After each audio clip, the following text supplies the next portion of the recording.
ati mimi nimeibia huyo jamaa pesa. Mimi nakaa mwizi wako niangalia tu vizuri tu airu kile kama mwizi. I want problems always. Ndio huyu. Ndio huyu. Ndio jamaa ulisema Unda aliniibia pesa akaniibia simu. Mimi pesa.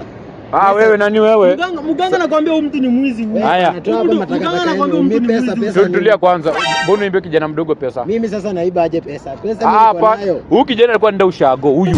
Alikuwa anaenda ushago na look yake safi. Mganga ataangalia sura na katu ya mkora. Angalia sura, angalia sura na katu ya mkora hii. Nishike wewe. Mganga ndio wakonga hapa. Kuna mganga bwana. Nini mbaya bwana? Imagine hawa jamaa wananipata na huyu mganga hapa.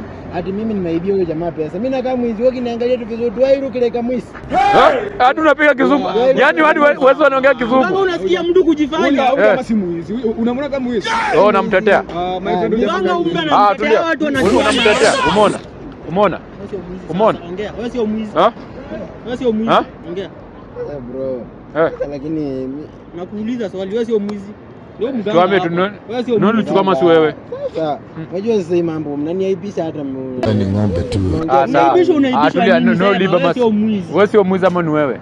Bana nilichukua lakini nilikuwa kidogo tu. Ilikuwa kidogo. Sasa fanya hivi, si nataka utoache kitu kidogo. What are you saying? Kidogo namna gani? Kitu kidogo bado uko na ngapi wewe? Niko msoto ndugu yangu. Uko na ngapi tu ya chini niko nayo? Mganga anataka na mimi sina pesa kuni bado utamlipa hata 30 bob. Leta cheki bro ni 30 bob. Mambo ni haraka haraka. Leta tu mzee acha mpaka unaniitia mganga. Unataka kuniua. Naona hivi cheki bro. Wewe ishia. Uko nataka nini fanyike? Ashatoa kitu kidogo ishia mzee. Nenda usirudie siku nyingine. Haki ya Mungu ni mambo gani?